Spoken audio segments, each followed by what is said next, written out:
8ാം ക്ലാസ്സിലെ social സയൻസിലെ model question പേപ്പറാണ് നമ്മൾ ചെയ്തത്. അതിൻ്റെ ഫസ്റ്റ് പാർട്ട് വീഡിയോ, അതായത് 10ാമത്തെ ക്വസ്റ്റ്യൻ വരെയുള്ളത് നമ്മളൊരു പാർട്ട് വീഡിയോ ആയിട്ട് ചെയ്തിട്ടുണ്ടായിരുന്നു. അതിൻ്റെ ലിങ്ക് ഡിസ്ക്രിപ്ഷൻ ബോക്സിലും പിന്നെ കമൻറ്റ് ബോക്സിലും പിൻ ചെയ്ത് വെച്ചിട്ടുണ്ട്. ഇത് 2ാമത്തെ പാർട്ട് വീഡിയോ ആണ്. 11 മുതലുള്ള ക്വസ്റ്റ്യൻസ് ആണ് നമ്മളിവിടെ നോക്കുന്നത്. 11ാമത്തെ ക്വസ്റ്റ്യൻ ഇതാണ്: evaluate the contemporary relevance of the Gandhian principles included in the directive principles of state policy. അതായത് രാഷ്ട്രനയത്തിൻ്റെ നിർദ്ദേശക തത്വങ്ങളിലെ ഗാന്ധിയൻ ആശയങ്ങളുടെ സമകാലീന പ്രാധാന്യം വിലയിരുത്തുക. നമുക്ക് ആൻസർ നോക്കാം. നോക്കിയോളൂ, English medium. The relevance of Gandhian ideas in the directive principles of state policy can be seen in panchayati raj rural development programmes and the promotion of small scale and cottage industries. അതായത് പഞ്ചായത്തി രാജ്, ഗ്രാമവികസന പദ്ധതികൾ, ചെറുകിട കൈത്തൊഴിലുകൾക്ക് പ്രോത്സാഹനം തുടങ്ങിയവയിൽ രാഷ്ട്രനയത്തിൻ്റെ നിർദ്ദേശക തത്വങ്ങളിലെ ഗാന്ധിയൻ ആശയങ്ങളുടെ പ്രസക്തി നമുക്ക് കാണാം. പിന്നെന്താ പറഞ്ഞിട്ടുള്ളത്? Even though they have not been fully implemented. ഇത് പൂർണ്ണമായിട്ടും, ഈ ആശയങ്ങൾ പൂർണ്ണമായും നടപ്പിലാക്കിയില്ലെങ്കിൽ പോലും these ideas are used by the state to build self reliance society. ഒരു സ്വയം പര്യാപ്തമായ സെൽഫ് റിലയൻസ് സൊസൈറ്റി, സ്വയം പര്യാപ്തമായ ഒരു സമൂഹം സൃഷ്ടിക്കാൻ ഈ ആശയങ്ങൾ രാഷ്ട്രം പ്രയോജനപ്പെടുത്തുന്നു. പഞ്ചായത്ത് രാജ്, ഗ്രാമവികസന പദ്ധതികൾ, ചെറുകിട കൈത്തൊഴിലുകൾക്ക് പ്രോത്സാഹനം തുടങ്ങിയവയിൽ രാഷ്ട്രനയത്തിൻ്റെ നിർദ്ദേശക തത്വങ്ങളിലെ ഗാന്ധിയൻ ആശയങ്ങളുടെ പ്രസക്തി കാണാം. മുഴുവനായും നടപ്പിലാക്കിയിട്ടില്ലെങ്കിലും സ്വയം പര്യാപ്തമായ ഒരു സമൂഹം സൃഷ്ടിക്കാൻ ഈ ആശയങ്ങൾ രാഷ്ട്രം പ്രയോഗപ്പെടുത്തുന്നു. Questions 12 and 13 carry 4 marks each. 12, 13 ക്വസ്റ്റ്യൻസിന് 4 മാർക്കാണ്. 12ന് 4 മാർക്ക്, 13ന് 4 മാർക്ക്. Question 12 has choice. 12ാമത്തെ ക്വസ്റ്റ്യന് ഒരു ചോയ്സ് ഉണ്ട്. And questions with a choice answer only 1 write answers in 4 or more sentences. അപ്പം ചോയ്സ് ഉള്ള ക്വസ്റ്റ്യനിൽ ഏതെങ്കിലും ഒരെണ്ണത്തിന് നിങ്ങൾ ആൻസർ ചെയ്താൽ മതി. 12A ക്വസ്റ്റ്യൻ ഇതാണ്: did the use of new Enfield guns hurt the religious belief of Indian soldiers? Explain on the basis of the causes of the revolt of 1857. അതായത് പുതിയ എൻഫീൽഡ് തോക്കുകളുടെ ഉപയോഗം ഇന്ത്യൻ പട്ടാളക്കാരുടെ മതവിശ്വാസത്തെ വ്രണപ്പെടുത്തി അല്ലേ? 1857 കലാപത്തിൻ്റെ കാരണങ്ങളുടെ അടിസ്ഥാനത്തിൽ വിശദീകരിക്കുക. അതിൻ്റെ ആൻസറാണ് കൊടുത്തിട്ടുള്ളത്. The company introduced A new Enfield rifle. The cartridges for these rifles had paper covers greased with a fat which had to be bitten off before loading them into the gun. However, a rumor spread among the soldiers that this grease was made from the fat of cows and pigs. This deeply hurt the religious belief of soldiers. This controversy triggered strong protest among the soldiers. അതായത് company ഒരു പുതിയ Enfield rifles introduce ചെയ്തു. അതിൻ്റെ cartridge, ഈ പറയുന്ന റൈഫിൾസിൻ്റെ cartridge എന്ന് പറയുന്നതിന് ഒരു പേപ്പർ കവർ ഉണ്ടായിരുന്നു. അത് ഫാറ്റ് ഉണ്ട്, അതായത് കൊഴുപ്പ് കൊണ്ട് ഗ്രീസ് ചെയ്തിട്ടുള്ള ഒരു പേപ്പർ കവറായിരുന്നു. അതിന് നമ്മൾ ഇങ്ങനെ കടിച്ച് കീറണമായിരുന്നു. എന്നിട്ട് അതിന് ശേഷമാണ് ഗണ്ണിൽ ഇത് ലോഡ് ചെയ്യാനുള്ളത്. പക്ഷേ ഒരു റൂമർ സ്പ്രെഡ് ചെയ്തു. എന്താണ് ആ റൂമർ? സോൾജിയേഴ്സിൻ്റെ ഇടയിൽ, അല്ലേ, സൈനികർക്കിടയിൽ എന്താണ് ആ റൂമർ? ഈ ഗ്രീസ് എന്ന് പറയുന്നത് കൗവിൻ്റെയും പിഗിൻ്റെയും, പശുവിൻ്റെയും പന്നിയുടെയും കൊഴുപ്പ്, അല്ലേ, ഫാറ്റ് കൊണ്ടാണ് നിർമ്മിച്ചിട്ടുള്ളത്. അപ്പം ഇത് എന്താണ്? റിലീജിയസ് ബിലീഫ്, സോൾജിയേഴ്സിൻ്റെ റിലീജിയസ് ബിലീഫിൻ്റെ, അല്ലേ, സോൾജിയേഴ്സിൻ്റെ മതവികാരത്തെ എന്ത് ചെയ്തു? ഹേർട്ട് ചെയ്തു, വ്രണപ്പെടുത്തി. ഈ ഒരു കോൺട്രവേഴ്സിയാണ് സൈനികർക്കിടയിൽ ഒരു ശക്തമായ ചെറുത്തുനിൽപ്പിലേക്ക് നയിച്ചത്, 1857 വിപ്ലവത്തിലേക്ക് നയിച്ചത്. കമ്പനി പുതിയ എൻഫീൽഡ് തോക്കുകൾ സൈനികർക്ക് വിതരണം ചെയ്തു. അതിൻ്റെ വെടിയുണ്ടകൾക്ക് ഗ്രീസ് പുരട്ടിയ ഒരു കടലാസ് കവർ ഉണ്ടായിരുന്നു. തോക്കിൽ വെടിയുണ്ട നിറയ്ക്കുന്നതിന് മുമ്പ് ഈ കവർ കടിച്ചു കീറണമായിരുന്നു. കവറിൽ പുരട്ടിയിരുന്നത് പശുവിൻ്റെയും പന്നിയുടെയും കൊഴുപ്പിൽ നിന്നുണ്ടാക്കിയ ഒരുതരം ഗ്രീസ് ആയിരുന്നു എന്ന പ്രചരണം സൈനികർക്കിടയിൽ ഉണ്ടായി. ഇത് അവരുടെ മതവിശ്വാസത്തെ വ്രണപ്പെടുത്തുന്നതായിരുന്നു. ഈ വിവാദം സൈനികർക്കിടയിൽ ശക്തമായ പ്രതിഷേധത്തിന് കാരണമായി. അടുത്ത ഈ 12ൻ്റെ ബി ക്വസ്റ്റ്യൻ ആണ്. എയും ബിയും ഓർ ഇട്ടിട്ടുണ്ട്. അപ്പോൾ ഏതെങ്കിലും ഒന്ന് എഴുതിയാൽ മതി. ബി ക്വസ്റ്റ്യൻ ഇതാണ്: what did western education help in developing nationalism among Indians? Evaluate.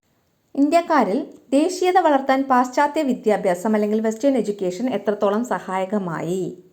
ടെക്സ്റ്റിൽ നിന്നുള്ള ഡയറക്റ്റ് ക്വസ്റ്റ്യൻ ആണ്. നോക്കിയുള്ളൂ. The English educated Indians become conscious of democracy, freedom, egalitarianism, equal justice, scientific temper and civil rights. അതായത് English വിദ്യാഭ്യാസം ലഭിച്ച ഇന്ത്യക്കാർ ജനാധിപത്യം, സ്വാതന്ത്ര്യം, തുല്യനീതി, ശാസ്ത്രബോധം, പൗരാവകാശം എന്നിവയെക്കുറിച്ച് അവബോധമുള്ളവരായി മാറി. English become the common language of exchange of ideas for the people coming from different parts of the country. രാജ്യത്തെ വിവിധ ഭാഗങ്ങളിൽ നിന്ന് വരുന്നവർക്ക് ആശയവിനിമയത്തിനുള്ള ഒരു പൊതുഭാഷയായി ഇംഗ്ലീഷ് മാറി. Western education helps the Indians to understand about the economic and social weakness of the country. This led to the emergence of nationalism. അതായത് രാജ്യത്തിന്റെ സാമ്പത്തിക സാമൂഹിക ദൗർബല്യങ്ങൾ തിരിച്ചറിയുന്നതിന് ഈ പാശ്ചാത്യ വിദ്യാഭ്യാസം ഇന്ത്യക്കാരെ സഹായിച്ചു. ഇത് ദേശീയതയുടെ ആവിർഭാവത്തിലേക്ക് വഴിതെളിച്ചു. ഇതാണ് നമ്മൾ അതിൻ്റെ ആൻസർ ആയിട്ട് എഴുതേണ്ടത്. 13ാമത്തെ question, explain any 2 basic economic problems. ഏതെങ്കിലും 2 അടിസ്ഥാന സാമ്പത്തിക പ്രശ്നം എഴുതുക, എന്നിട്ട് അതിനെക്കുറിച്ച് എക്സ്പ്ലെയിൻ ചെയ്യണം. അപ്പോൾ നമുക്കറിയാം ബേസിക് എക്കണോമിക് പ്രോബ്ലംസ് 3 ഉണ്ട്. What to produce, how to produce, for whom to produce. എന്തുൽപ്പാദിപ്പിക്കണം, എങ്ങനെ ഉൽപ്പാദിപ്പിക്കണം, ആർക്ക് വേണ്ടി ഉൽപ്പാദിപ്പിക്കണം. ഇനി ഇതിലേതെങ്കിലും 2 എണ്ണത്തിനെ കുറിച്ച് എക്സ്പ്ലെയിൻ ചെയ്യാനാണ് പറഞ്ഞിട്ടുള്ളത്. വാട്ട് ടു പ്രൊഡ്യൂസിൻ്റെ എക്സ്പ്ലനേഷനാണ് എഴുതിയിട്ടുള്ളത്. അപ്പോൾ ഇതിൻ്റെ അകത്ത് ഇതിപ്പോൾ ഞാൻ നമ്മുടെ യൂട്യൂബിൽ നോട്ടിൻ്റെ വീഡിയോ ഇട്ടപ്പോൾ അപ്ലോഡ് ചെയ്ത അതേ നോട്ട് സ്ക്രീൻഷോട്ട് എടുത്ത് വെച്ചേക്കുന്നതാണ്. അപ്പോൾ വാട്ട് ടു പ്രൊഡ്യൂസിനെ കുറിച്ചാണ് ഇതാ ഇവിടെ പറഞ്ഞിട്ടുള്ളത്. Each country has priorities what to produce using available resources. അതായത് ലഭ്യമായ വിഭവങ്ങൾ ഉപയോഗിച്ച് എന്തുൽപ്പാദിപ്പിക്കണമെന്ന് ഓരോ രാജ്യവും മുൻഗണന നിശ്ചയിക്കേണ്ടതുണ്ട്. Once it is decided what to produce, the question as how much to produce become relevant. ഇത് എന്തുൽപ്പാദിപ്പിക്കണം എന്നത് തീരുമാനിച്ചു കഴിഞ്ഞാൽ അത് എത്രത്തോളം ഉൽപ്പാദിപ്പിക്കണം എന്ന ചോദ്യം പ്രസക്തമാകും. A country has to produce many goods and service. ഒരു രാജ്യം നിരവധി സാധനങ്ങളും സേവനങ്ങളും ഉൽപ്പാദിപ്പിക്കേണ്ടതുണ്ട്. If the country decide to produce more of any one goods or service, it will have to limit the resources to produce other goods. ഒരു രാജ്യം ഒരു സാധനമോ സേവനമോ കൂടുതൽ ഉൽപ്പാദിപ്പിക്കാൻ തീരുമാനിച്ചാൽ മറ്റ് സാധനങ്ങൾ ഉൽപ്പാദിപ്പിക്കുന്നതിനായി ഉപയോഗിക്കേണ്ട വിഭവങ്ങൾ പരിമിതപ്പെടുത്തേണ്ടി വരും. The country take such decisions to achieve balance between the needs of the society and the quantity of the products produced in the country.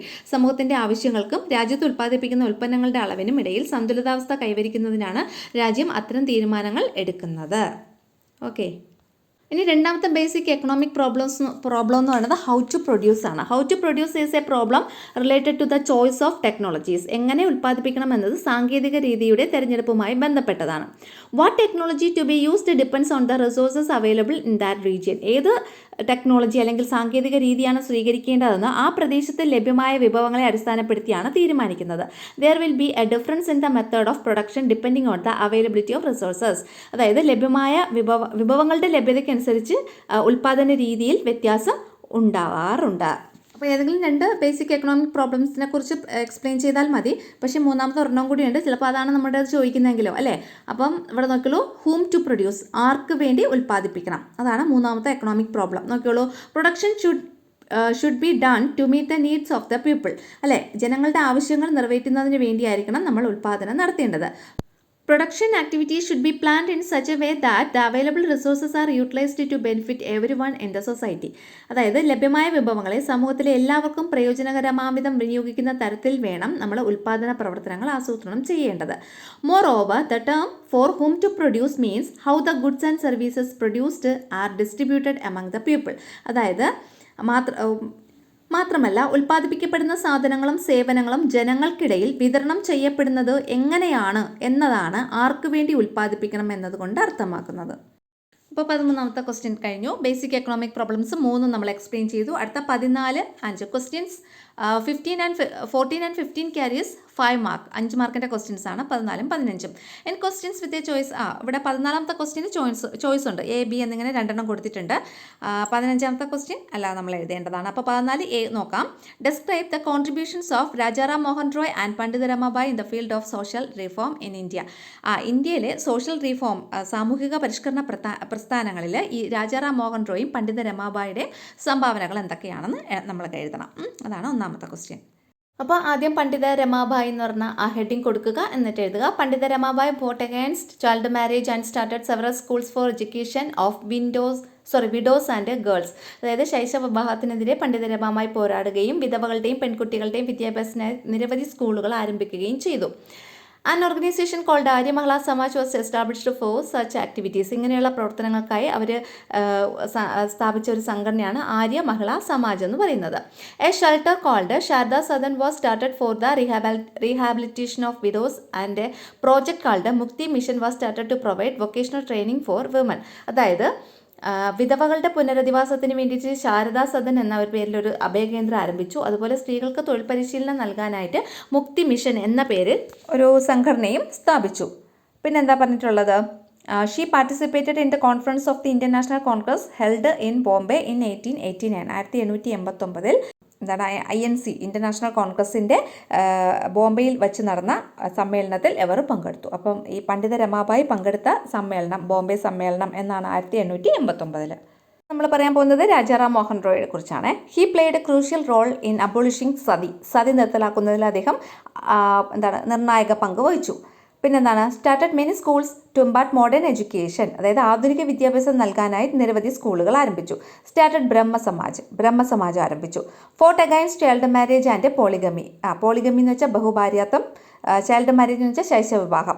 ശൈശവവിവാഹത്തിനും ബഹുഭാര്യാത്വത്തിനുമെതിരെ പോരാടി.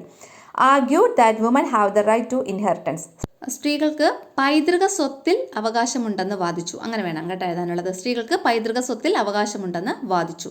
അടുത്തത് സ്റ്റുഡ് അഗൈൻസ്റ്റ് ഐഡലോട്രി ആൻഡ് പോളിതീസം, അതായത് വിഗ്രഹാരാധന, ബഹുദൈവ വിശ്വാസം എന്നിവയ്ക്കെതിരെ നിലകൊണ്ടു. ഇത്രയാണ് അത്. 4 B ക്വസ്റ്റ്യൻ ആണ്. Evaluate the role of Battle of Plassey and Buxar in laying the foundation of British rule in India. ഇന്ത്യയിൽ ബ്രിട്ടീഷ് ഭരണത്തിന് അടിത്തറയിട്ടതിൽ പ്ലാസി, ബക്സാർ എന്നീ യുദ്ധങ്ങൾക്കുള്ള പങ്ക് വിലയിരുത്തുക. The British established political dominance in India with the Battle of Plassey in 1757.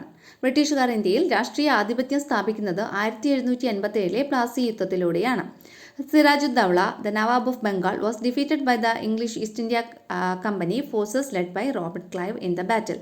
ബംഗാളിലെ നവാബായിരുന്ന സിറാജുദ്ദൗളയെ Robert ക്ലൈവിന്റെ നേതൃത്വത്തിലുള്ള east India കമ്പനിയുടെ സൈന്യം ഈ യുദ്ധത്തിൽ പരാജയപ്പെടുത്തി.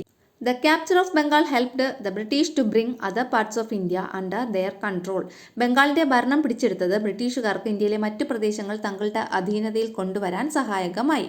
With the Battle of Buxar in 1764, the company acquired the right to collect taxes in the provinces of Bihar, Bengal and Orissa. 1764 Buxar എന്ന സ്ഥലത്ത് വെച്ചുണ്ടായ യുദ്ധത്തോടെ ബംഗാൾ, ബീഹാർ, ഒറീസ എന്നീ പ്രദേശങ്ങളിലുള്ള നികുതി പിരിക്കാനുള്ള അവകാശം കമ്പനി സ്വന്തമാക്കി. നമ്മൾ പഠിച്ചില്ലേ ബംഗാൾ, ബീഹാർ, ഒറീസ, ബംഗാൾ, ബീഹാർ, ഒറീസ. അടുത്തത് explain local time and Greenwich mean time, അല്ലേ, പ്രാദേശിക സമയം, ഗ്രീനിച്ച് സമയം എന്നിവയെ കുറിച്ച് എക്സ്പ്ലെയിൻ ചെയ്യണം. അപ്പോൾ first Greenwich time, mean time നോക്കിയോളൂ. For international time calculation the longitude that passes through the England is taken as 0° meridian. This is called prime meridian. The local time at prime meridian is called the Greenwich mean time. അതായത് അന്താരാഷ്ട്ര സമയ നിർണ്ണയ സൗകര്യത്തിനായി ഇംഗ്ലണ്ടിലെ Greenwich എന്ന സ്ഥലത്തുകൂടി പോകുന്ന രേഖാംശ രേഖയെ 0° രേഖാംശ രേഖയായി കണക്കാക്കുന്നു. ഇതിനെ പ്രൈം മെറിഡിയൻ എന്നും പ്രൈം മെറിഡിയനിലെ പ്രാദേശിക സമയത്തെ ഗ്രീനിച്ച് സമയം എന്നും വിളിക്കുന്നു. അടുത്ത ലോക്കൽ ടൈം എന്ന് വെച്ചാൽ എന്താണ്? The time calculated based on the length of the shadow and the position of the sun is called local time. നിഴലിൻ്റെ നീളം, സൂര്യൻ്റെ സ്ഥാനം എന്നിവ അടിസ്ഥാനമാക്കി കണക്കാക്കുന്ന സമയത്തെ പ്രാദേശിക സമയം എന്ന് പറയുന്നു. അപ്പോൾ ഇത്രയാണ് നമ്മുടെ സോഷ്യൽ സയൻസിൻ്റെ model exam question paper first പാർട്ടിൻ്റെ വീഡിയോ ഇതിൻ്റെ ഡിസ്ക്രിപ്ഷൻ ബോക്സിൽ